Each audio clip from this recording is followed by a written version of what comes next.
नमस्कार मित्रों। आज हम आपको भारत के सबसे पवित्र और ऐतिहासिक स्थानों में से एक के बारे में बताने जा रहे हैं। ये है सावित्री पीठ, शक्तिपीठ, जो हरियाणा के पवित्र कुरुक्षेत्र में स्थित है। ये वही कुरुक्षेत्र है जहां महाभारत का महान युद्ध हुआ था, जहां भगवान श्री कृष्ण ने अर्जुन को गीता का उपदेश दिया था। और इसी पवित्र धरती पर स्थित है मां सावित्री का ये दिव्य शक्तिपीठ। जब हम 51 शक्तिपीठों की बात करते हैं तो सावित्री पीठ का नाम विशेष महत्व रखता है, क्योंकि ये केवल एक शक्तिपीठ नहीं है, बल्कि ये उस पावन भूमि पर स्थित है जो भारतीय इतिहास और संस्कृति का एक अत्यंत महत्वपूर्ण केंद्र रही है। यहाँ माता सती की एड़ी गिरी थी। हाँ, माता सती के पवित्र चरणों की एड़ी इसी धरती पर गिरी थी और तभी से ये स्थान अत्यंत पवित्र और शक्तिशाली हो गया। आइए पहले हम आपको उस महान कथा की याद दिला दें जिससे सभी शक्तिपीठों की उत्पत्ति हुई। जब माता सती ने अपने पिता दक्ष के यज्ञ में अपने पति भगवान शिव का अपमान सुना तो उन्होंने यज्ञ की अग्नि में कूदकर अपने प्राणों का त्याग कर दिया। भगवान शिव जब ये समाचार सुनकर वहां पहुंचे तो उन्हें असह्य पीड़ा हुई। वे माता सती के मृत शरीर को लेकर तांडव करने लगे। उनके तांडव से पूरा ब्रह्मांड कांपने लगा। तब भगवान विष्णु ने सृष्टि को बचाने के लिए अपने सुदर्शन चक्र से माता सती के 51 टुकड़े कर दिए। जहां जहां माता के अंग गिरे वहां वहां शक्तिपीठ की स्थापना हुई और कुरुक्षेत्र की इस पवित्र भूमि पर माता की एड़ी गिरी। एड़ी पैर का वो हिस्सा जो धरती को छूता है, जो हमें आगे बढ़ने की शक्ति देता है, जो हमें स्थिरता प्रदान करता है। यहाँ माता सावित्री देवी के रूप में विराजमान है। सावित्री, ये नाम सुनते ही हमें उस महान सती सावित्री की याद आती है, जिसने अपने पति सत्यवान को यमराज के चंगुल से वापस ले आई थी। सावित्री पतिव्रता धर्म का प्रतीक है। वे वैवाहिक जीवन की सुखी, सफलता और दीर्घायु का प्रतीक हैं। और यहाँ माता शक्ति सावित्री के रूप में भक्तों को आशीर्वाद देती हैं। माता सावित्री के साथ भैरव स्थानु के रूप में विराजमान है। स्थानु भगवान शिव का ही एक नाम है। स्थानु का अर्थ है स्थिर, अचल, जो कभी विचलित ना हो। यहाँ स्थानु भैरव का शिवलिंग है, जो अत्यंत चमत्कारिक माना जाता है। इस शिवलिंग पर प्राकृतिक रूप से सांप और तिलक के निशान बने हुए हैं। ये प्रकृति का अद्भुत चमत्कार है। अब आइए बात करते हैं कुरुक्षेत्र के बारे में। कुरुक्षेत्र, ये नाम ही इतना पवित्र और महान है। ये धर्म क्षेत्र कुरुक्षेत्र के नाम से जाना जाता है। धर्म की भूमि, धर्म का क्षेत्र। यहाँ हजारों वर्षों से धर्म की स्थापना होती रही है। यहाँ असंख्य यज्ञ हुए हैं। यहाँ महान ऋषि मुनियों ने तपस्या की है। लेकिन कुरुक्षेत्र की सबसे बड़ी महिमा महाभारत के युद्ध से जुड़ी है। यहीं पर पांडवों और कौरवों के बीच महाभारत का महायुद्ध हुआ था। ये युद्ध केवल राज्य के लिए नहीं था, बल्कि ये धर्म और अधर्म के बीच का युद्ध था। सत्य और असत्य के बीच का संघर्ष था। इस युद्ध के आरंभ में जब अर्जुन ने अपने प्रियजनों को युद्ध के मैदान में देखा तो वे विचलित हो गए। उन्होंने युद्ध करने से मना कर दिया। तब भगवान श्री कृष्ण ने उन्हें गीता का उपदेश दिया। श्रीमद् भगवद गीता ये केवल एक ग्रंथ नहीं है, बल्कि ये जीवन जीने की कला है। ये हमें कर्तव्य, धर्म और जीवन के उद्देश्य के बारे में सिखाती है। गीता का उपदेश कुरुक्षेत्र में ही दिया गया था। आज भी यहाँ वो स्थान है जहाँ भगवान कृष्ण ने अर्जुन को गीता का उपदेश दिया था। वो स्थान अत्यंत पवित्र है। वहाँ एक सुंदर मंदिर बना हुआ है। सावित्री पीठ शक्तिपीठ इसी पवित्र कुरुक्षेत्र में स्थित है। ये श्री देवीकूप भद्रकाली मंदिर के नाम से भी जाना जाता है। भद्रकाली माता काली का ही एक रूप। भद्र का अर्थ है कल्याणकारी। भद्रकाली वे हैं जो अपने भक्तों का कल्याण करती हैं। वे भयंकर भी हैं और मंगलकारी भी। कुरुक्षेत्र हरियाणा राज्य में स्थित है। ये दिल्ली से लगभग 160 किलोमीटर की दूरी पर है। यहाँ पहुँचना बहुत आसान है। सड़क और रेल दोनों मार्गों से यहाँ आया जा सकता है। कुरुक्षेत्र रेलवे स्टेशन एक प्रमुख जंक्शन है जहाँ से कई ट्रेनें गुजरती हैं। अब बात करते हैं सावित्री पीठ शक्तिपीठ से जुड़ी मान्यताओं और लाभों की। सबसे पहली और महत्वपूर्ण बात, यहाँ माता की एड़ी गिरी थी। एड़ी पैर का वो हिस्सा है जो हमें चलने की शक्ति देता है। इसलिए जिन लोगों को पैरों से संबंधित कोई समस्या है, एड़ी में दर्द, पैरों में कमजोरी, चलने में परेशानी, उन्हें यहाँ अवश्य आना चाहिए। माता सावित्री की कृपा से ये सभी समस्याएं दूर हो जाती हैं। लेकिन सावित्री माता की महिमा केवल इतनी ही नहीं है। सावित्री वैवाहिक जीवन की देवी हैं। जो स्त्रियां अपने वैवाहिक जीवन में सुख चाहती हैं, अपने पति की दीर्घायु चाहती हैं, उन्हें सावित्री माता की उपासना अवश्य करनी चाहिए। सावित्री ने अपने पति को मृत्यु के मुख से वापस ले आई थीं। उनकी शक्ति अपार है। विवाहित महिलाओं के लिए ये शक्तिपीठ विशेष महत्व रखता है। यहाँ आकर माता से प्रार्थना करने से दाम्पत्य जीवन में सुख, शांति और समृद्धि आती है। पति पत्नी के बीच प्रेम बढ़ता है, आपसी समझ और विश्वास मजबूत होता है, घर में खुशहाली आती है। कुरुक्षेत्र की पवित्र भूमि पर होने के कारण इस शक्तिपीठ का महत्व और भी बढ़ जाता है। महाभारत के युद्ध से पहले पांडवों ने यहाँ की देवी की पूजा की थी। उन्होंने माता से आशीर्वाद मांगा था कि वे युद्ध में विजयी हों, और माता की कृपा से पांडव विजयी हुए, धर्म की विजय हुई। ये कथा हमें ये सिखाती है कि जब हम धर्म के मार्ग पर चलते हैं और माता की शरण में जाते हैं तो माता हमें विजय दिलाती हैं। चाहे कितनी भी बड़ी कठिनाई क्यों ना हो, माता की कृपा से हम उस पर विजय प्राप्त कर सकते हैं। महाभारत के पात्रों ने भी यहाँ पूजा की थी। अर्जुन जो महान धनुर्धर थे, युधिष्ठिर जो धर्म के प्रतीक थे, भीम जो अपार शक्ति के स्वामी थे, इन सभी ने यहाँ माता की पूजा की थी। आज भी जब हम यहाँ आते हैं तो हमें उन महान योद्धाओं की याद आती है। कुरुक्षेत्र में अनेक पवित्र सरोवर हैं। ब्रह्म सरोवर यहाँ का सबसे प्रसिद्ध सरोवर है। ये भारत के सबसे बड़े सरोवरों में से एक है। इस सरोवर में स्नान करने से पापों का नाश होता है। सूर्य ग्रहण के समय यहाँ लाखों श्रद्धालु स्नान करने आते हैं। मान्यता है कि सूर्य ग्रहण के समय यहाँ स्नान करने का पुण्य कुरुक्षेत्र के 50,000 कुंडों में स्नान करने के बराबर होता है। ज्योतिसर सरोवर वो स्थान है जहां भगवान कृष्ण ने अर्जुन को गीता का उपदेश दिया था। यहाँ एक प्राचीन बरगद का पेड़ है जिसके बारे में कहा जाता है कि ये उसी वृक्ष का वंशज है जिसके नीचे बैठकर कृष्ण ने गीता कही थी। ये स्थान अत्यंत पवित्र और शांत है। यहाँ आकर मन को बहुत शांति मिलती है। सावित्री पीठ शक्तिपीठ के पास ही और भी कई पवित्र स्थल हैं। भद्रकाली मंदिर स्वयं बहुत प्राचीन है। मंदिर की वास्तुकला सुंदर है। मंदिर के गर्भगृह में माता की प्रतिमा विराजमान है। माता की मूर्ति को देखकर मन में श्रद्धा और भक्ति का संचार होता है। मंदिर में नियमित रूप से पूजा होती है। सुबह और शाम की आरती होती है। विशेष अवसरों पर विशेष पूजा का आयोजन होता है। नवरात्रि के समय यहाँ भव्य उत्सव मनाया जाता है। दूर दूर से भक्त आते हैं और माता के दर्शन करते हैं। सावित्री व्रत एक महत्वपूर्ण व्रत है जो विवाहित महिलाएं अपने पति की दीर्घायु के लिए रखती हैं। ये व्रत ज्येष्ठ मास की अमावस्या को रखा जाता है। इस दिन महिलाएं बरगद के पेड़ की पूजा करती हैं। सावित्री सत्यवान की कथा सुनी जाती है और माता सावित्री से प्रार्थना की जाती है कि वे अपने पति को लंबी आयु प्रदान करें। कुरुक्षेत्र में इस व्रत का विशेष महत्व है। बहुत सी महिलाएं यहाँ आकर सावित्री व्रत करती हैं। वे सुबह से ही मंदिर आ जाती हैं, पूरे दिन उपवास रखती हैं, शाम को कथा सुनकर और पूजा करके व्रत खोलती हैं।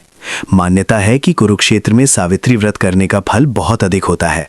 कुरुक्षेत्र की यात्रा केवल एक धार्मिक यात्रा नहीं है, बल्कि ये एक ऐतिहासिक और आध्यात्मिक अनुभव है। जब आप यहाँ आते हैं तो आप उस भूमि पर चल रहे होते हैं जहाँ हजारों वर्ष पहले महाभारत का युद्ध हुआ था, जहाँ भगवान कृष्ण ने गीता कही थी, जहाँ धर्म की स्थापना हुई थी। कुरुक्षेत्र विश्वविद्यालय यहाँ का एक प्रमुख शैक्षणिक संस्थान है। ये विश्वविद्यालय देश के प्रतिष्ठित विश्वविद्यालयों में से एक है। यहाँ हजारों विद्यार्थी शिक्षा प्राप्त करते हैं। विश्वविद्यालय का परिसर बहुत सुंदर है। कुरुक्षेत्र पनोरमा और विज्ञान केंद्र यहाँ का एक प्रमुख आकर्षण है।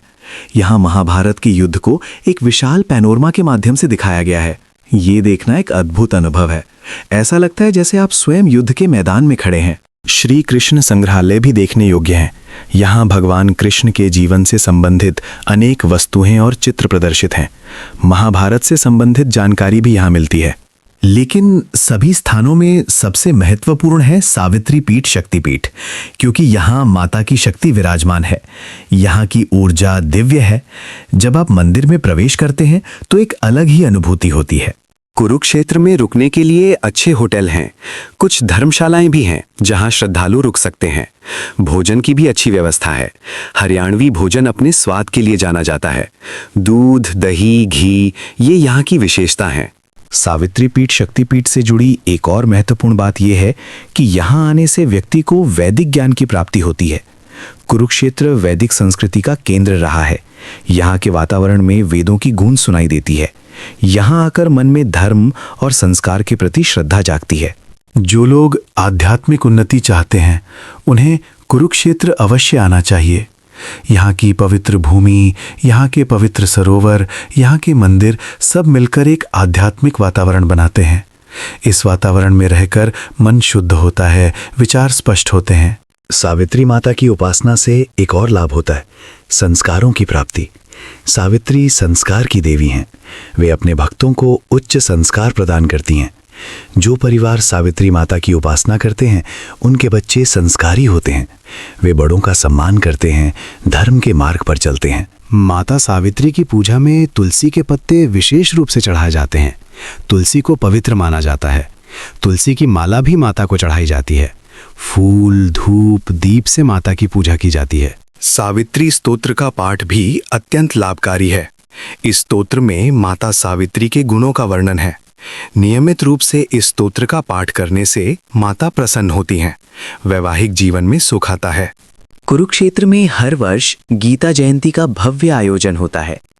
गीता जयंती वो दिन है जब भगवान कृष्ण ने गीता का उपदेश दिया था। ये दिन मार्गशीर्ष शुक्ल एकादशी को मनाया जाता है। इस दिन कुरुक्षेत्र में बहुत बड़ा मेला लगता है। लाखों लोग आते हैं, गीता पाठ होता है। विद्वान गीता के ज्ञान को समझाते हैं। गीता जयंती के समय यदि आप कुरुक्षेत्र आएं तो सावित्री पीठ शक्तिपीठ के दर्शन अवश्य करें। इस पवित्र अवसर पर माता के दर्शन का फल और भी अधिक होता है। सूर्य ग्रहण के समय भी कुरुक्षेत्र में बहुत भीड़ होती है। लाखों श्रद्धालु ब्रह्म सरोवर में स्नान करने आते हैं। इस समय भी सावित्री पीठ के दर्शन करना अत्यंत शुभ माना जाता है। कुरुक्षेत्र की जलवायु भी अच्छी है। गर्मियों में थोड़ी गर्मी होती है, लेकिन सर्दियां बहुत सुहावनी होती है। अक्टूबर से मार्च तक का समय यहां आने के लिए सबसे अच्छा है। कुरुक्षेत्र दिल्ली के बहुत पास है, इसलिए दिल्ली घूमने आए लोग एक दिन कुरुक्षेत्र भी आ सकते हैं। सावित्री पीठ शक्तिपीठ की महिमा अपार है। यहाँ आने से न केवल शारीरिक समस्याएं दूर होती हैं, बल्कि आध्यात्मिक उन्नति भी होती है। वैवाहिक जीवन सुखी होता है, संतान सुसंस्कारित होती है, घर में शांति और समृद्धि आती है। माता सावित्री की कृपा से जीवन में स्थिरता आती है। एड़ी जो हमें स्थिरता देती है, उसी के प्रतीक के रूप में माता हमारे जीवन को स्थिर करती हैं। जीवन में उतार चढ़ाव तो आते ही रहते हैं, लेकिन माता की कृपा से हम उन पर काबू पा लेते हैं। हम विचलित नहीं होते। कुरुक्षेत्र की पवित्र भूमि हमें कर्तव्य की याद दिलाती है। गीता का संदेश है, अपने कर्तव्य का पालन करो, फल की चिंता मत करो। जब हम सावित्री पीठ आते हैं तो ये संदेश हमारे मन में गहराई से उतर जाता है। हम समझ जाते हैं कि हमें अपना कर्तव्य करना है, बाकी सब माता पर छोड़ देना है। माता सावित्री की जय। धर्म क्षेत्र कुरुक्षेत्र की जय। भगवान श्री कृष्ण की जय। अब आइए बात करें कुरुक्षेत्र की यात्रा की विस्तृत जानकारी की। कुरुक्षेत्र पहुंचे ये बहुत महत्वपूर्ण प्रश्न है। कुरुक्षेत्र पहुंचने के लिए 3 मुख्य साधन हैं: हवाई जहाज, रेल और सड़क मार्ग। हवाई यात्रा के लिए सबसे नज़दीकी हवाई अड्डा चंडीगढ़ है, जो लगभग 90 किलोमीटर दूर है। चंडीगढ़ हवाई अड्डे से कुरुक्षेत्र के लिए टैक्सी और बस सेवाएं उपलब्ध हैं। दिल्ली का इंदिरा गांधी अंतर्राष्ट्रीय हवाई अड्डा भी एक अच्छा विकल्प है, जो लगभग 170 किलोमीटर की दूरी पर है। रेल मार्ग से आने के लिए कुरुक्षेत्र जंक्शन एक प्रमुख रेलवे स्टेशन है। दिल्ली, अमृतसर, हरिद्वार, देहरादून, मुंबई, कोलकाता जैसे प्रमुख शहरों से यहाँ सीधी ट्रेनें हैं। कुरुक्षेत्र जंक्शन से सावित्री पीठ शक्तिपीठ तक ऑटो रिक्शा या टैक्सी से पहुंचा जा सकता है। सड़क मार्ग से यात्रा भी बहुत सुविधाजनक है। राष्ट्रीय राजमार्ग 100 से कुरुक्षेत्र जुड़ा हुआ है। दिल्ली से यहाँ तक का सफर 3 से 4 घंटे का है। हरियाणा रोडवेज की नियमित बस सेवाएं हैं जो दिल्ली, चंडीगढ़, अंबाला, करनाल, पानीपत से कुरुक्षेत्र जाती हैं। कुरुक्षेत्र में रुकने के लिए अनेक विकल्प हैं। बजट होटल से लेकर अच्छे होटल तक सभी प्रकार के होटल उपलब्ध हैं। इनके अतिरिक्त कुरुक्षेत्र विकास बोर्ड की ओर से चलाए जा रहे टूरिस्ट कॉम्प्लेक्स भी हैं, जहां अच्छे कमरे उचित दरों पर मिल जाते हैं। धर्मशालाओं में भी रुकने की सुविधा है। ब्रह्म सरोवर के पास कई धर्मशालाएं हैं जो तीर्थयात्रियों को किफ़ायती दरों पर ठहरने की सुविधा देती हैं। रामकृष्ण मिशन की धर्मशाला भी एक अच्छा विकल्प है, जहां शांत वातावरण में रुका जा सकता है। कुरुक्षेत्र का भोजन अपने पारंपरिक स्वाद के लिए प्रसिद्ध है। हरियाणवी खाना बहुत स्वादिष्ट और पौष्टिक होता है। यहाँ की बाजरे की रोटी, सरसों का साग, गुड़ की चटनी, दही, छाछ, लस्सी, ये सब बहुत स्वादिष्ट होते हैं। ताज़ा दूध, घी और मक्खन यहाँ की विशेषताएं हैं। कुरुक्षेत्र में अनेक शुद्ध शाकाहारी भोजनालय हैं जहाँ स्वादिष्ट भोजन मिलता है। ब्रह्म सरोवर के आसपास कई छोटे छोटे भोजनालय हैं जहाँ साधारण लेकिन स्वादिष्ट भोजन मिलता है। हलवाई की दुकानों पर मिठाइयाँ, समोसे, कचौड़ी, जलेबी मिलती हैं। खासकर पेड़ा और मालपुआ यहाँ की प्रसिद्ध मिठाइयाँ हैं। कुरुक्षेत्र के बाजारों में खरीदारी भी एक अच्छा अनुभव है। यहाँ धार्मिक वस्तुओं की अनेक दुकानें हैं। पूजा की सामग्री, रुद्राक्ष की मालाएं, धार्मिक पुस्तकें, भगवान की मूर्तियां, कैसेट, सीडी, सब कुछ मिलता है। गीता के विभिन्न संस्करण यहाँ मिलते हैं। हिंदी, अंग्रेजी और अन्य भाषाओं में गीता उपलब्ध है। महाभारत की पुस्तकें भी यहाँ मिलती हैं। हरियाणा के पारंपरिक हस्तशिल्प भी खरीदे जा सकते हैं। फुलकारी की कढ़ाई वाले कपड़े यहाँ की विशेषता है। दरिया, चादरें, दुशाले, इन सब पर खूबसूरत कढ़ाई होती है। कुरुक्षेत्र की संस्कृति में वेदों और पुराणों का गहरा प्रभाव है। यहाँ के लोग धर्म और संस्कृति को बहुत महत्व देते हैं।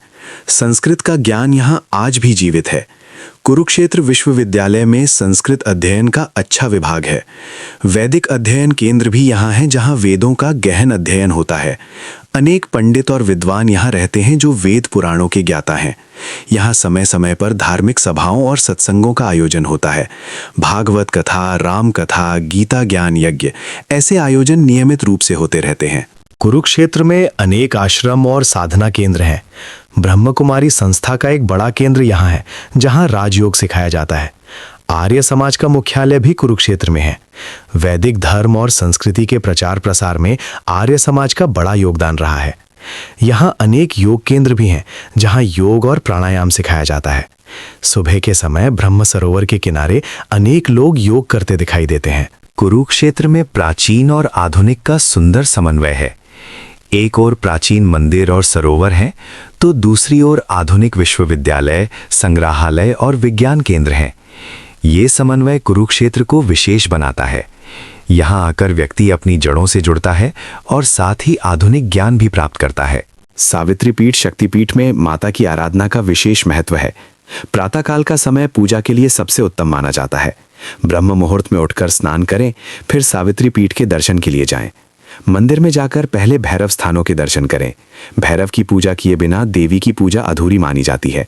भैरव को जल, बेलपत्र, फूल चढ़ाएं, फिर माता सावित्री के दर्शन करें। माता के चरणों में फूल, फल, मिठाई चढ़ाएं। तुलसी की माला विशेष रूप से चढ़ाएं। धूप दीप जलाएं। मन ही मन या धीमे स्वर में माता से प्रार्थना करें। अपने मनोकामना माता के चरणों में रखें। माता की आरती में सम्मिलित हों। आरती के बाद प्रसाद लें। मंदिर के पास ही एक कुंड है जिसे देवी कूप के नाम से जाना जाता है। इस कुंड का जल अत्यंत पवित्र माना जाता है। मान्यता है कि इस कुंड के जल से स्नान करने से चर्म रोग दूर होते हैं। पैरों से संबंधित बीमारियों में भी लाभ मिलता है। श्रद्धालु यहाँ स्नान करते हैं और फिर माता के दर्शन करते हैं। कुंड के चारों ओर घाट बने हुए हैं। सुबह के समय यहाँ भक्तों की अच्छी भीड़ होती है। कुंड का जल सदैव स्वच्छ रहता है। मंदिर समिति कुंड की सफाई का विशेष ध्यान रखती है। कुरुक्षेत्र का इतिहास बहुत प्राचीन है।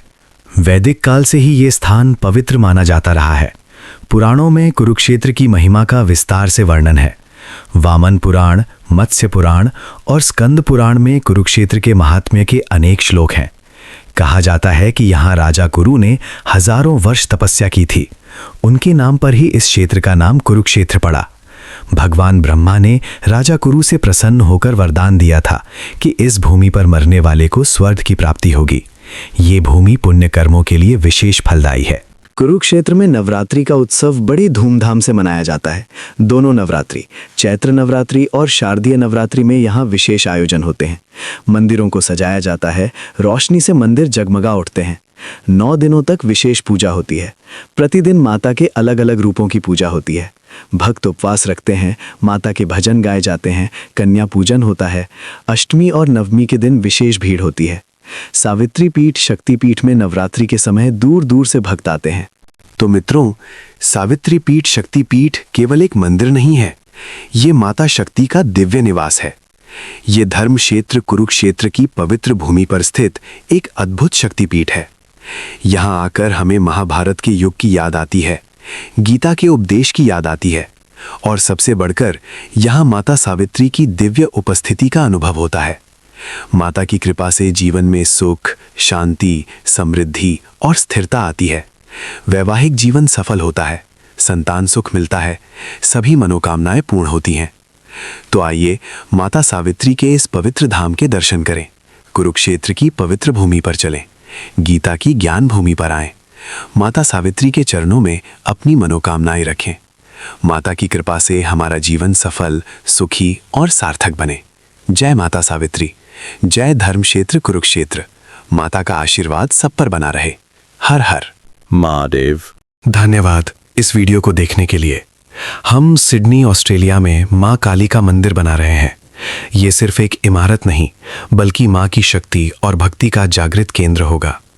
अगर आप भी इस दिव्य प्रयास का हिस्सा बनना चाहते हैं तो कृपया हमारी वेबसाइट पर जाएं और अपना सहयोग दें। आपका छोटा सा योगदान माँ आद्या काली के इस पवित्र मिशन को साकार करने में मदद करेगा। जय माँ काली।